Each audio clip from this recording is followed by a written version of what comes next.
नमस्कार, सत श्री अकाल, आदाब। जैसा कि आप जानते हैं, चुनावी जो समर का आगाज हो चुका है। चुनाव आयोग द्वारा तिथियों की घोषणा हो गई है। 10 फरवरी से लेकर 10 मार्च तक एक माह ये युद्ध चलेगा। और फिलहाल जो है 15 मार्च तक चुनाव आयोग ने किसी भी बड़ी राजनीतिक रैली को करने के जो है बिल्कुल मना कर दिया गया है। 15 मार्च से 27 मार्च तक नामांकन होंगे। उसके बाद 10 मार्च से 10 फरवरी से पोलिंग होगी, जो कि 10 मार्च तक जाएगी। 7 चरणों में होते हुए 5 राज्यों के चुनाव जो है ऐलान कर दिया गया है। बड़ी दिलचस्प बात यह है कि आने वाले चुनावों का जो चुनाव आयोग ने गाइडलाइन तय की है वो बड़ी जो है प्रश्नवाचक चिन्ह लगाती है। चुनाव आयोग ने कहा है डिजिटल प्लेटफॉर्म के थ्रू आप जनता के बीच जाइए। जैसा कि आप लोग जानते हैं, फिलहाल आज की मौजूदा स्थिति में बीजेपी विश्व की सबसे बड़ी पार्टी कही जाती है और भारत की सबसे बड़ा दल बनकर उभरा है। लगभग 15 करोड़ से अधिक उसके जो है खुद के कार्यकर्ता हैं, जो सदस्य हैं, और डिजिटल प्लेटफॉर्म पर बहुत हावी है। बहुत प्रभावी ढंग से वो अपनी बात डिजिटल प्लेटफॉर्म पे घर घर तक पहुंच रही है। उसने अपने 7 वर्ष के कार्यकाल में ये ज़रूर किया है कि घर घर तक पहुंचने का डिजिटल प्लेटफॉर्म जरूर बना लिया, और धनबल बाहुबल के रूप प्रारूप में भी वो बहुत प्रभावी ढंग से आती है। लेकिन अगर बात करते हैं कुछ चुनावी समीकरणों की, तो उत्तर प्रदेश की जो चुनाव अभी तक आज़ादी के बाद के हुए हैं, उसमें कोई भी ऐसा, पहली बात तो ये जो मुख्य बिंदु है कि कोई भी ऐसा मुख्यमंत्री नहीं हुआ जिसने सत्ता में रिपीट किया हो, कंटिन्यूअस रिपीट किया हो। मायावती लगातार भी आई हैं, लेकिन बीच में राष्ट्रपति शासन लगा, उसके बाद आया। तो जो उत्तर प्रदेश का राजनीतिक परिवेश है वो बहुत अलग है। लगभग 25 करोड़ से अधिक की जनता यहाँ रहती है, लेकिन आधिकारिक रूप से अगर उत्तर प्रदेश की बात की जाए तो वोटर्स जो वर्ष 2017 की अगर हम बात करते हैं तो लगभग 15 करोड़ वोटर्स, 15 करोड़, सवा 15 करोड़ वोटर्स थे, जो कि आज की मौजूदा परिवेश में 2022 में जब ऐलान किया गया लगभग 30 लाख वोटर्स और बढ़े, तो लगभग 15.5 करोड़ वोटर्स वोट करेंगे, जिसमें से 50 से 60% पोलिंग होती है। 60% का अगर अनुमान लगाया जाए तो वर्ष 2017 में 8,67,55,499 वोट पड़े थे।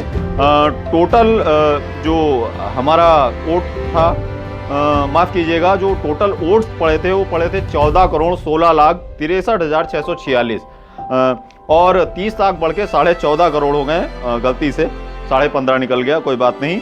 और जो भी चुनाव होते हैं, लगातार अगर मुद्दों की बात करते हैं तो जहां भाजपा ने फ्री राशन, पक्के मकान और कैश की धनराशि, किसानों को कैश की धनराशि, तो मुफ्त में बहुत कुछ बांटने की कोशिश की है बेसिक में। लेकिन कोरोना काल के दौरान अगर बात करते हैं तो हमारे बेसिक इंफ्रास्ट्रक्चर्स को सेल करना, ये बीजेपी को सामने आया है। और लोगों को मुफ्त की चीज़ें बांटकर उनको आदती बनाना, ये हमारे ख्याल से बहुत उचित नहीं है। और 2017 की अगर बात करते हैं तो अखिलेश यादव ने अभी कल ही एक इंटरव्यू में कहा कि हमने काम तो बहुत किया लेकिन हम लोगों को बीच उसको नहीं ले जा पाए। तो ये बात तो सत्य है कि अखिलेश यादव के कार्यकाल में बहुत सारे विकास के कार्य हुए हैं जो वो लोगों के बीच नहीं ले जा पाए हैं। लेकिन उन्होंने एक बात और कही है कि इस 5 साल में वो मेरा कार्य, मेरे द्वारा किए हुए, मेरी सरकार द्वारा किए हुए कार्य जनता को आभास हुआ।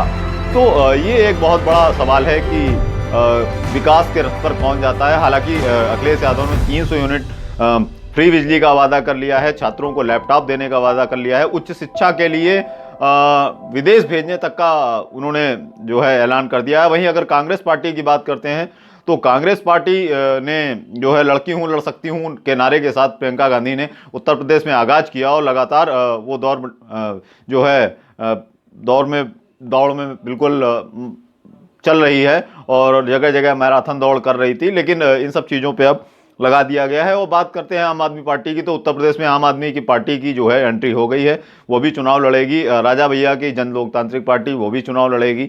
तो इस तरीके से राजनीतिक परिवेश कुछ बन रहा है।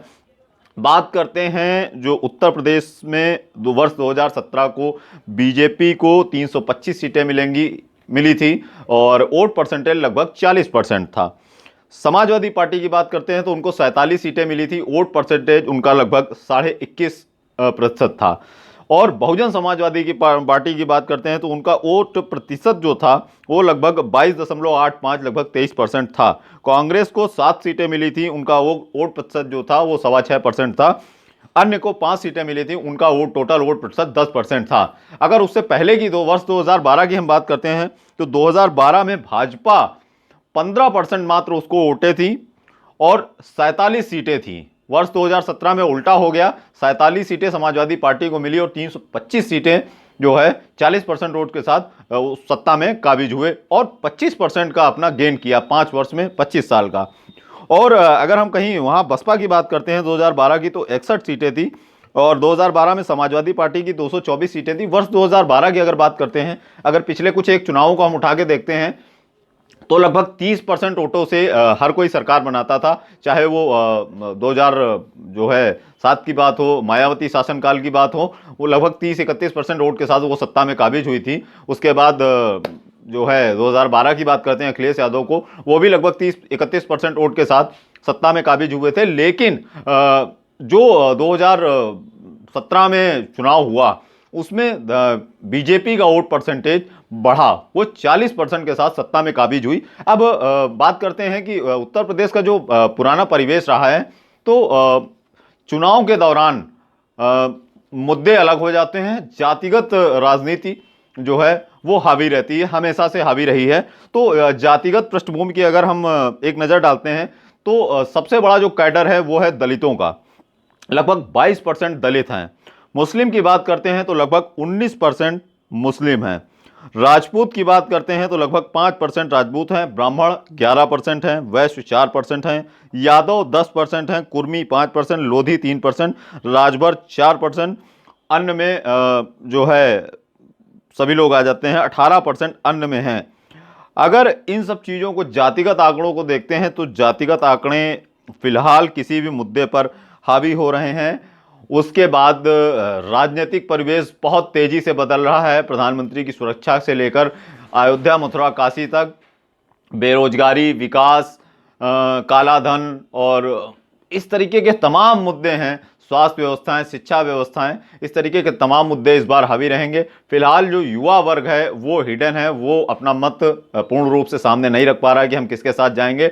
लेकिन जिस तरीके से अखिलेश यादव जो है बहुत तेजी रफ्तार से आगे बढ़ रहे थे, चुनाव आयोग ने उनकी रफ्तार को रोका, जन विश्वास यात्रा के थ्रू आगे बढ़ रहे थे, लेकिन जो जनाधार भीड़ उनकी रैलियों में हो रही है तो फिलहाल जिले दर जिले में उनकी कार्यों को, जो उनको पुराने कार्यों की चर्चा भी हो रही है कि हाँ काम किया है। और एक तरफ जहाँ पे भाजपा सरकार की बात करते हैं तो वो पूर्ण रूप से दावा कर रही है कि हम 300 प्लस सीटें, 350 प्लस सीटें लेके आ रही। सपा कह रही कि हम 350 प्लस लेके आ रहे हैं, बसपा कह रही कि 350 हम लेके आ रहे हैं, कांग्रेस कह रही, कांग्रेस वाले तो बिल्कुल क्या कहें कि हवा हवाई में, वो तो 400 प्लस का दावा कर रहे हैं, 403 टोटल सीटें हैं। तो चुनावी परिवेश कुछ इस तरीके का उत्तर प्रदेश में है।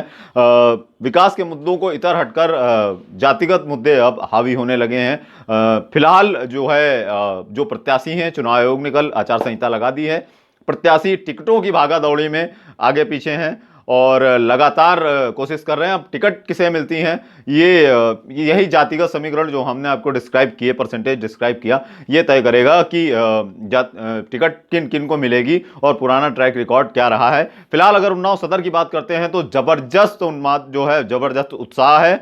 और इस उत्साह के साथ एक चीज और देखी गई है कि समाजवादी पार्टी के जो नेता हैं बड़े उत्साहित नजर आते हैं, वो उत्साह से उन्माद में कन्वर्ट हो रहा है। हालांकि अगर उन्नाव की बात करते हैं तो त्रिकोणीय संघर्ष देखने को मिलने जा रहा है। अभी तक लड़ाई भाजपा और सपा की थी उन्नाव सदर में प्रभावी ढंग से, लेकिन जो है बहुजन समाज पार्टी, मायावती की पार्टी से देवेंद्र सिंह माखी के जो बाहुबली, महाबली कहे जाते हैं, उनका आगमन उन्नाव सदर में उनका कंफर्म हो गया है। उससे हलचल मची है, ट्रायंगल हो रहा है कि ठाकुर लाबी, कुलदीप सिंह सेंगर के बाद ठाकुर लाबी देवेंद्र सिंह के साथ जुड़ेगी, ये निश्चित है। और आप सभी जानते हैं कि चुनाव में बसपा का सीटों का प्रतिशत भले कम रहा हो लेकिन वोट परसेंट कभी नहीं गिरता है, वोट परसेंट लगभग उनका बराबर रहता है। अभी भी देखिए 2017 के चुनाव में समाजवादी पार्टी की 47 सीटें होने के बाद भी उनका वोट परसेंटेज कम था, लेकिन बहुजन समाजवादी का जो है मात्र 19 सीटों के बाद भी वोट परसेंटेज सपा से ज्यादा था। तो बसपा का वोट परसेंटेज है वो नहीं गिरता है, तो ट्रायंगल बन रहा है, बड़ा जबरदस्त है।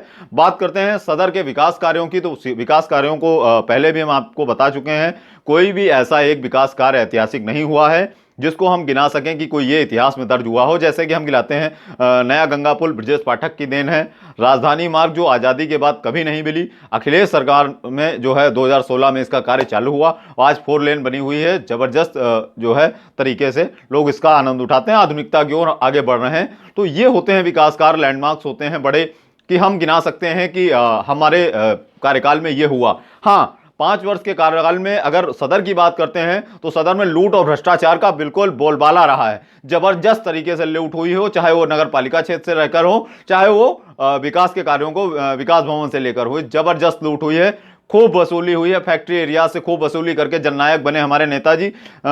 अगर पिछले चुनावों के एसेट्स की बात करते हैं तो उन्होंने एफिडेविट में 5 करोड़ की घोषणा की थी कि 5 करोड़ की चल अचल संपत्ति हमारे पास है। आज की डेट में सदर के जो हमारे जननायक लोकप्रिय विधायक कहे जाते हैं 50 करोड़ 100 करोड़ के आसामी के जो है मालिक हैं, अथाह संपत्ति के मालिक हैं। पिछले 5 वर्ष के कार्यकाल में उनके ऊपर बहुत सारे आरोप लगे। सबसे बड़ा आरोप उनके ऊपर लगता है जमीन हथियाने को लेकर, जो गांव दर गांव जमीन दर कटरी है, कटरी क्षेत्र है, सरोसी क्षेत्र है, इसमें बहुत सारे लोग आपको ऐसे मिल जाएंगे जो अपने कागज लिए टहल रहे हैं कि विधायक जी के आदमियों द्वारा हमारी जमीन हथिया ली गई। तो इस तरीके का परिवेश कुछ बन रहा है। बात करते हैं अगर समाजवादी पार्टी के, तो समाजवादी पार्टी के जो प्रमुख दावेदार हैं दीपक कुमार परिवार के कुल अभिनव दीपक, तो अभिनव दीपक के जो परिवार में रहा मनोहर लाल से लेकर अभिनव दीपक कुमार से राम कुमार से लेकर अभिनव तक के सफर में लगभग 7 बार से अधिक सीटें, विधायकी की सीटें उस परिवार के पास रही हैं। लेकिन उस परिवार ने भी बहुत कुछ इतना ज़्यादा ऐतिहासिक नहीं किया कि उनका भी नाम लिया जा सके कि उन्होंने बहुत ज़्यादा ऐतिहासिक कार्य किया अपने कार्यकाल में कि उनका नाम याद रखा जा सके। कहा जाता है कि दीपक कुमार तो नगर में आते ही नहीं थे, गाड़ी में बैठे रहते थे, हेलो कर लेते थे। उसकी अपेक्षा अगर पंकज गुप्ता की बात करते हैं तो जगह जगह आप उनको बहुत सरलता से रूप में लोगों के बीच पाए जा सकते हैं। तो ये एक परिवेश रहा है। और डॉक्टर अभिनव कुमार की जो परिपक्वता है वो अभी परिपूर्ण नहीं कही जाती, ये परिवेश सामान्य बता रहा है। हालांकि जो जनता है वो कह रही है हम सपा के पक्ष में जाएंगे, लेकिन जो परिवेश है वो अभिनव कुमार के फेवर में जाता नहीं दिख रहा है। इसलिए देवेंद्र सिंह भोले की जो प्राथमिकता है, प्रायोरिटी है, वो लगातार बढ़ रही है। और इन दोनों के बीच, इन तीनों के बीच जो ट्रायंगल बन रहा है वो बहुत महत्वपूर्ण होगा।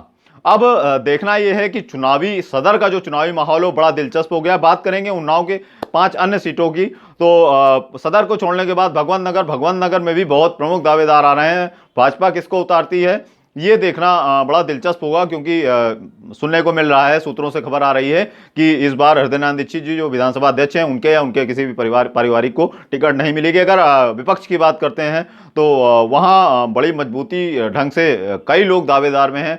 अनु टंडन की जो बहुत खास हैं अंकित परिहार, वो भी दावेदार में। उन्नाव के जो जिलाध्यक्ष हैं, सपा के जिलाध्यक्ष धर्मेंद्र यादव, उनकी पत्नी जो पूर्व जिला पंचायत सदस्य रही हैं और ब्लॉक प्रमुख रही हैं पुष्पा यादव, वो कतार में हैं। तो इस तरीके से अगर पुरवा की बात करते हैं तो भाजपा से अनिल सिंह पुरवा से बिल्कुल मजबूत प्रत्याशी हैं। पिछली बार वो बसपा से थे, विधायक बने थे, बसपा से वो भाजपा में आए, भाजपा के बाद वो पूर्ण रूप से इस बार टिकट के दावेदार हैं। योगी आदित्यनाथ ने सभा में उसका ऐलान कर दिया। तो पुरवा से अगर बात करते हैं तो पुरवा में विपक्ष की बात करते हैं तो उत्तम चंद लोधी और उदय राज यादव में बहुत टफ फाइट है। उन दोनों के बीच टिकट किसको मिलती है ये आने वाला कल बताएगा। मोहान की बात करते हैं तो मोहान में भी जो है बम्बालाल दिवाकर और सफीपुर 2 हमारी रिजर्व सीट हैं, उसमें भी बड़ा मामला दिलचस्प है। सूचना मिल रही है कि उन दोनों की टिकट कटेगी। बड़ा विरोध, जनता ने दोनों विधायकों का बड़ा विरोध किया है, विकास कार्य ना होने पर बहुत घेरा है। और अगर बात करते हैं बांगरमऊ की, तो बांगरमऊ में भी बड़ा दिलचस्प मामला है। सूचना विश्वसनीय सूत्रों से आ रही है कि श्रीकांत कटियार इस बार रिपीट नहीं किए जाएंगे, नया प्रत्याशी कोई घोषित किया जाएगा भाजपा पार्टी से। अब कौन होगा ये आने वाला समय बताएगा। लेकिन विपक्ष की बात करते हैं तो बदलू खां प्रमुख दावेदार हैं, सेकंड नंबर पर सुरेश पाल आते हैं। अब देखना ये होगा कि टिकट किसके मिलती है, क्योंकि जातीय समीकरण जो बांगरमऊ के हैं वो आधिकारिक रूप से बताते हैं कि बदलू खां इस बार टिकट के प्रमुख दावेदार हैं। अब इसमें हमें लगता है कोई सीट बची नहीं है। 2 सीट हमने इधर रिजर्व गिना दी, बांगरमऊ हो गई, सदर हो गई, आपकी पुरवा हो गई, भगवंत नगर हो गई। उन्नाव के समस्त सीटों का आपको हमने जो है रिपोर्ट कार्ड दिखाया है। फिलहाल चुनावी परिवेश बड़ा दिलचस्प है। और 165 सदर की बात करें तो विकास के नाम पे सिर्फ लूट और भ्रष्टाचार हुआ है। अगर औद्योगिक क्षेत्र में जाते हैं तो जम के वसूली हुई है, हालांकि कोई शिकायत नहीं कर सकता।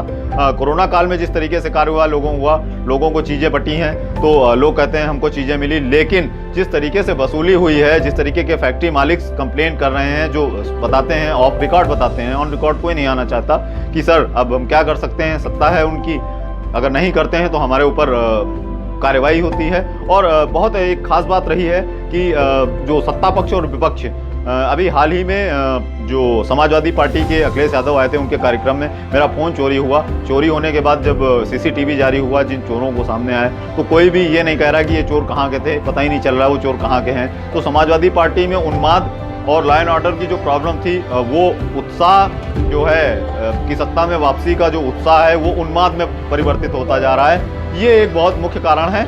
उसके अपोजिट अगर बात करते हैं भाजपा की, तो भाजपा में कई लोगों से हमने बात की, आपको एपिसोड द्वारा हमने बताया भी कि भाजपा पार्टी में जो जनता ने हमको जवाब दिया कि जो गुंडा राज खत्म हुआ है, ये एक बहुत बेसिक फैक्टर रहा है।